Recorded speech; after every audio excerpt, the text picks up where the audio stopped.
welcome to the Cigna Check-In, a series based on the findings of our ongoing Cigna COVID-19 Impact Study, an extension of Cigna's annual 360 Wellbeing Survey, which was launched at the start of the pandemic to research the impact of COVID-19 on people's well-being around the world.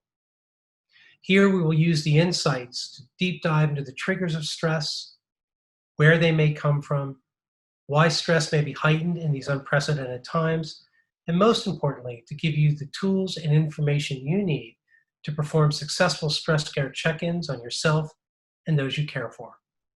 I'm Patrick Rona, Head of Brand and Thought Leadership for Cigna International Markets, and today I'm joined by Dr. Peter Mills, Medical Director of Cigna Europe, and Paul Lewis, financial journalist and presenter of BBC Radio 4's Money Box. Thank you both for joining us.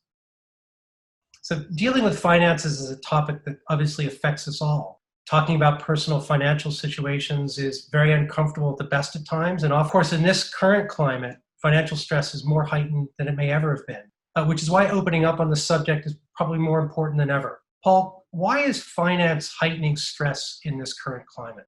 Well, there are many people, of course, who have lost their jobs. There are people whose pay has been reduced. There are people in small businesses whose business is struggling to survive, even failing to survive in some cases. And because this is a global problem and because it affects the whole country, certainly, it's uncertainty and fear about the future, because the things you take for granted, your job will be there as long as you turn up and you do the work. Those things can no longer be taken for granted. And the falling income, but continuing expenses is what is really worrying people and stressing them tremendously. For some people, I have to say, in good professional jobs, they probably at this moment do not feel that job is at threat, at risk. Then I suppose there are the great majority of people who find that they're either been laid off temporarily, perhaps on reduced pay. Then there is a third group, and again, a smaller group, where they have actually lost their job. Their job has disappeared. They've been laid off. They've been told, don't come back. And this is particularly applied to a lot of freelance people. Most people don't earn more than they need to live their normal lives. They earn what they need and they spend up to their income in many cases. And there are certainly people in my country, in the UK, and I'm sure there are around the world, who do not know if they can carry on feeding their families because their income is so low. Now that is stress. People are finding themselves in different and somewhat difficult financial positions than what they may be used to. What tips can you offer people to assess where they might be in their financial picture from a financial health point of view? I mean, the first thing is to recognize that it's happening. Don't just feel frightened. Look at what's happening. Look at your income and the prospects for your income. Look at your debts, your bills. Be honest with yourself.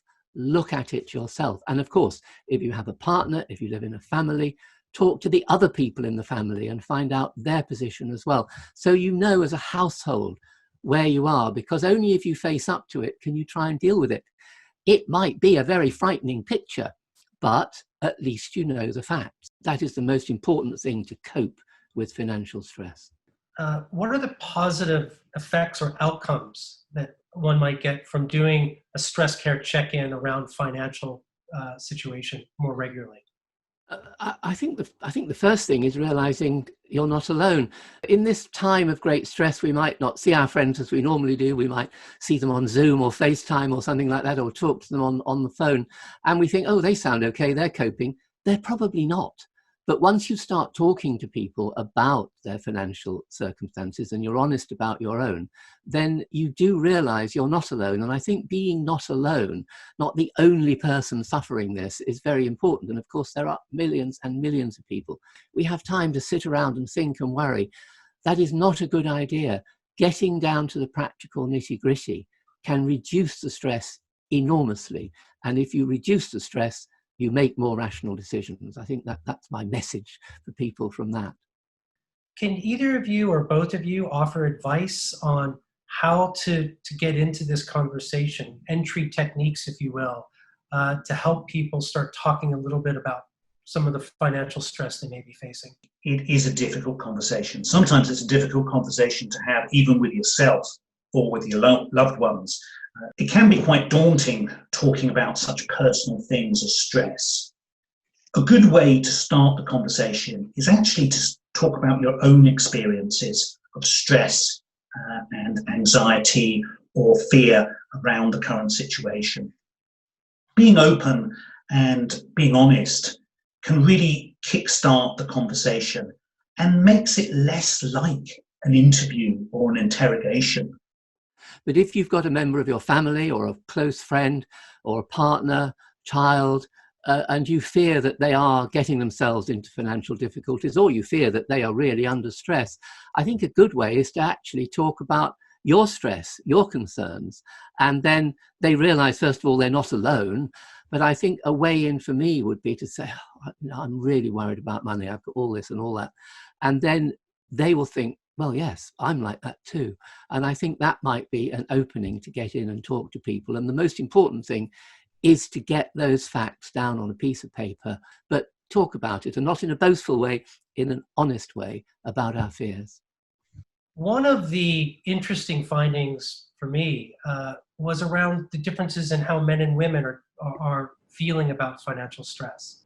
For instance, women went from 22% before COVID to 18% this past April in terms of how they felt and feeling good about having enough money to meet their family's medical needs, while men remained relatively flat at about 27%. I was very struck on the figures that you found, that it was women who principally had suffered a decline in their confidence about their finances. And I think the difference between men and women, which I understand was statistically significant, is really because women on the whole, they have lower incomes, they earn less, they're in more precarious positions. And it's inevitable that a major crisis in their lives, personal or global, is going to make them less confident about their finances because they are always overall in a more precarious position than men. Dr. Mills, can you expand a little bit on some of the tools that Cigna can offer to people around the world, whether they be customers or not? So there are some great resources that focus in on different aspects of our life, be that physical activity, be that sleep, but the science behind it is something called cognitive behavioral therapy, CBT for short. And there are many resources out there that teach you CBT, which is understanding, okay, how do your thoughts impact your emotions? And then in turn, how do your emotions impact your behaviors? Once you understand that, the different elements of your life, it is then possible to start to unpack that and start to do things differently, so you feel less stressed. To both of you, really, is there anything else that you would like to add to this important conversation? Anything that I may have missed, or indeed a question that you feel should be addressed? Yes, we've been talking about problems, we've been talking about the difficulties, about loss of income, about loss of jobs, about stress. I'm not saying things will get back to normal very quickly, but there will be a time when we get back to normal. And I'd like to think financially it will be a better normal. Now, it's hard to imagine that when you're struggling to feed your family or you're worried about your job being lost. But the techniques that you can use to look at your finances will stand you in good stead in good times as well as bad. So let's look forward, if we can, to a better normal, when we are more in charge of our finances, more aware of it, when we don't hide things from ourselves and our loved ones. And that could make our lives better when this dreadful problem is behind us. Okay, that's all we have time for today. Thank you both for joining me. Whether it's job security or many little elements building up, financial stress is certainly heightened during this time, and making sure you perform regular stress care check-ins with yourself and the people around you is vitally important. For more information on how to perform impactful stress care check-ins, receive free advice around stress, and get the most up-to-date Cigna insight and data, please visit our dedicated hub. I look forward to welcoming you back to our next episode coming soon.